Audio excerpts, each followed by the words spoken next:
है, रोज हम अन्न ग्रहण करते हैं, पानी पीते हैं।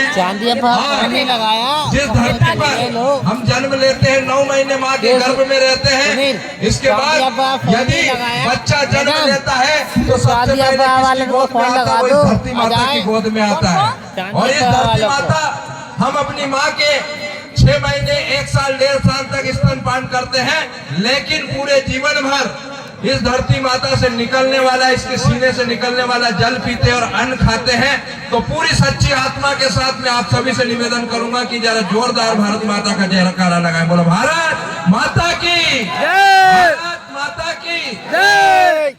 बड़े सौभाग्य की बात है कि हमारे बीच में हमारे वार्ड क्रमांक 10 के जिला पंचायत सदस्य सम्मान्य जय कुमार जी भी उपस्थित हुए हैं। सम्मान्य हमारे 9 से हमारे जैस के साथी सम्मान्य सत्यनारायण जी सुचार, जो लगातार निरंतर जब इस क्षेत्र में कैसी भी भीषण समस्या, उस समस्या के लिए अपने कंधे से कंधे लगा करके हमेशा उद्यमन नेता जो लड़ते हैं, इनके लिए जोरदार ताली बजाकर स्वागत करें। जनपद पंचायत सदस्य उपस्थित हमारे जिला पंचायत जनपद सदस्य सम्मान्य सुंदरलाल जी मवासे हमारे बीच में उपस्थित है।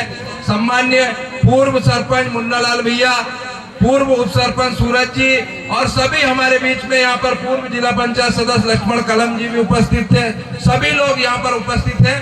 मैं बहुत कम समय में आपको कहना चाहूंगा कि मित्रों, लगातार जो हमारे पूर्वजों ने ये जो मेला आयोजन यहाँ कराया है, यहाँ पर विभिन्न प्रकार की गतिविधि होते रहती, सांस्कृतिक कार्यक्रम होते रहते हैं, लेकिन ये कुछ समय से जो आदिवासी जो कला जो हम लोग भूलते जा रहे हैं, उस संबंध में जो ये कार्यक्रम करा है, ये समिति के लिए बहुत ही सुनहरा अवसर है और बहुत ही अच्छा आयोजन है। मैं आप सभी को कहना चाहूंगा कि ये हाड़ मांस का पिंजरा है, ये शरीर जो मरने के बाद में जो हमने जो किया काम वही रहता है, और हम यहाँ पर अच्छा काम करें, हमारा नाम करें।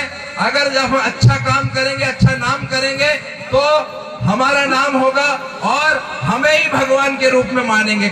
दुनिया में भगवान है ये मुझे नहीं मालूम, लेकिन जो अच्छा करता है उसको मरने के बाद में भगवान के रूप में पूजते, ये मैं दावे के साथ कहता हूं। मैं आप सभी से निवेदन करूंगा कि ये जो काजल का जो कार्यक्रम है, आगामी टाइम पर चाहे पैसे कोई भी देते हो, चाहे कोई कुछ भी करते हो, लेकिन आयोजन समिति में इतना दमदारी होना चाहिए, चाहे कांग्रेस हो चाहे बीजेपी हो, लेकिन यह राजनीति नहीं होना चाहिए, एक मंच पर बैठने का काम होना चाहिए। मैं ये बात आपसे कहना चाहूंगा। ये कार्यक्रम जो हमारे पूर्वजों ने ये मेला बिठाया, किसी को राजनीति करने के लिए नहीं बिठाया है, किसी को कांग्रेस करने के लिए नहीं बिठाया, ना बीजेपी करने के लिए नहीं बिठाया। ये आयोजन हमारे संपूर्ण क्षेत्र को एकता के सूत्र में बांधने के लिए ये मेला है। और ये लोग जो उपस्थित लोग जो आए हैं, ये जो हमारे मेला के लिए आए हैं, यदि किसी में क्षमता है किसी राजनीतिक दल में, तो वो करके देख ले अपना कार्यक्रम, इतने लोग नहीं आएंगे। ये उस बाबा भोलेनाथ की आस्था में यहाँ लोग आए हैं। मैं आप सभी से कहना चाहूंगा कि मित्रों, इस क्षेत्र के लिए बिल्कुल आपके साथ हम भी कदम मिलाकर लड़ेंगे। अगर इस क्षेत्र में जब यदि किसी भी राजनीतिक पार्टी ने इस क्षेत्र के साथ शोषण करने के लिए यदि काम करेंगे, तो हम उसी टाइम उस पार्टी को छोड़ करके उस पार्टी के खिलाफ होकर के लड़ने का काम करेंगे।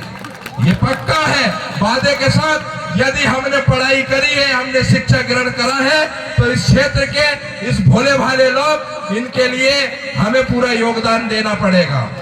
मैं कोई भी पार्टियों में किसी का नाम लेना नहीं चाहूंगा, या चाहे कोई भी जनप्रतिनिधि हो, जब इस क्षेत्र पर विषम परिस्थिति आएगी, उसके साथ हमको कंधे से कंधा मिला करके लड़ना है। मित्रों, ये जो अभी आदिवासी जो कार्यक्रम हो रहे हैं, ये नृत्य हो रही, जो हमारी वेशभूषा हो रही है, मैं अभी मेरे भाई ने पहले कहा कि वनवासी आदिवासी, मैं ये भी नहीं कहता कि कौन वनवासी और कौन आदिवासी, लेकिन मैं डंके की चोट पर कहता हूँ कि जब ये धरती बनी है, तो यहाँ पर मनुष्य ने जन्म लिया है, मनुष्य है हम, और इस धरती पे यदि मनुष्य है तो कोई ऊंचा नहीं, कोई नीचा नहीं है।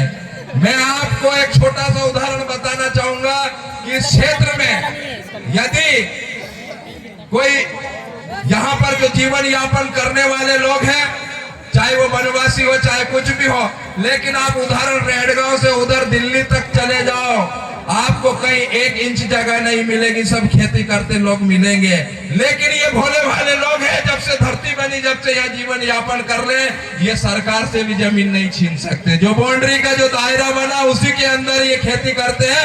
यदि हमारे अंदर वो चालाकी होती तो हम रेडगांव तक का कब्जा करके आज रहते हैं। यदि सरकार कोई भी बैठी हो, वो सरकारें अगर इनके साथ खिलाफ काम करेगी तो हम बिल्कुल ही सारे लोग एक होकर के सरकार के खिलाफ भी काम करेंगे। ये हमारे अंदर होना चाहिए। और वही खून है, हम टंट्या भील रींगा कोरकू सबको याद करते हैं, वो भी हमारे जैसे हाड़ मांस के पिंजरे के मनुष्य था, लेकिन उसमें जो ये जीवात्मा है वो हमारे गरीब की सेवा करने वाली थी। तो हमारे अंदर भी वो जीवात्मा होना चाहिए और वो दीपक को जलाना पड़ेगा। जैसे जो दीपक होता है, उस दीपक में यदि घी नहीं डालेंगे तो वो दीपक बुझ जाएगा, और अगर वो बाती जलती रहेगी और उसमें निरंतर घी डालते रहेंगे तो वो जलती रहेगी। तो मैं तो यहाँ पर उपस्थित सभी लोगों से यही निवेदन करूंगा कि जब जब क्षेत्र में समस्या आएगी तो घी डालने का काम मेरा है और वो दीपक को जलाने का काम मेरा है। और रही बात हमारे भाइयों ने कुछ कही है, तो मैं आप सभी से कहना चाहूंगा एक छोटा सा उदाहरण। कौन छोटा है कौन बड़ा है कौन छोटी जात में नहीं जानता, लेकिन लोग कहते हैं कि इससे पहले भी राजा महाराजा हुए, लेकिन मैं 5000 साल पुराना उदाहरण उठाऊं। अगर हम देखते हैं कि महाभारत काल में यदि कोई राजा जन्म किसी का हुआ था कंस का, तो वो कहाँ हुआ था? शहर में हुआ था। मथुरा शहर थी, वृंदावन जंगल था। रामायण का उदाहरण उठाओ, सोने की लंका रावण की थी, वो शहर था और राम जंगल में थे।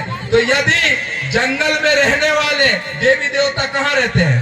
पहाड़ पर्वत उसमें रहते हैं। तो यदि वास्तव में कलयुग में इस धरती में अगर कोई भगवान है तो ये जंगल में रहने वाले लोग भगवान के अवतार हैं। मैं इसी के साथ आप सभी से निवेदन करूंगा कि हर हाथ को कंगन नहीं मिलता, हाथ सबका है, लेकिन कंगन जिसका सौभाग्य उसी को मिलता। हर हाथ को कंगन नहीं मिलता, हर मांग को कुमकुम नहीं मिलता, और मरते तो सब है लेकिन हर लाश को चंदन नहीं मिलता। सौभाग्य है उस नारी की जो हमेशा स्वागन रहती है, और सौभाग्य है वो लाश जिसको मरने के बाद भी चंदन का मतलब ये है कि यदि वो घर परिवार में अच्छी मौत मर जाए और मरने के बाद भी इस क्षेत्र के सारे लोग उसके नाम के पीछे पीछे गुणगान करें कि उसने इस क्षेत्र के लिए अच्छा काम किया।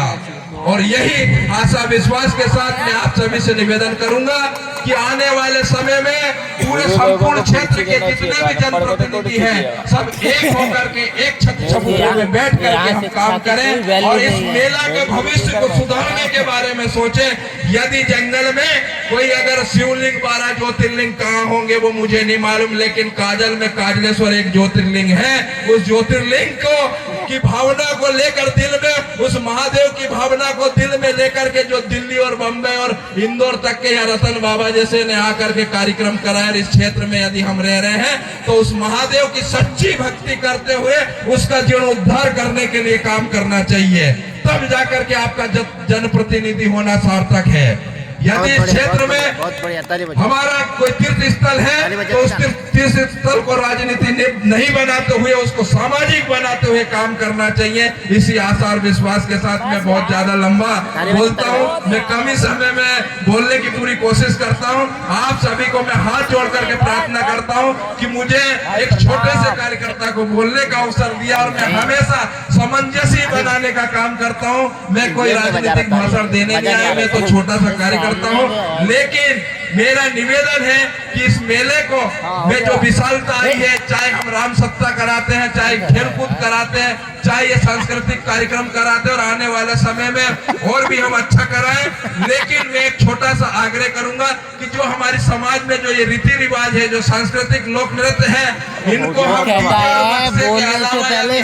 हमारे मुख से गाना ऐसी पहल हो जाए तो इससे बहुत अच्छा होगा। मैं तो एक सुझाव देना चाहता हूँ, क्योंकि हमने हमारे समाज की संस्कृति को बिल्कुल भूलते जा रहे हैं। शादी ब्याह में हम डीजे बजा रहे हैं और हमारे जो जो समाज के जो गाने हैं वो भूलते जा रहे हैं। तो मैं तो निवेदन करूंगा कि जो हमारे जो आदिवासी परंपरा है वो हम गाकर नृत्य कर करके ही हम दिखाएं। इन्हीं आशा और विश्वास के साथ मैं शुभकामना आप सभी को देना चाहूंगा और पुनः मैं आप सभी से निवेदन करूंगा उस भोलेनाथ भगवान का एक बार पुनः जयकारा लगाएं। बोले भोलेनाथ भगवान की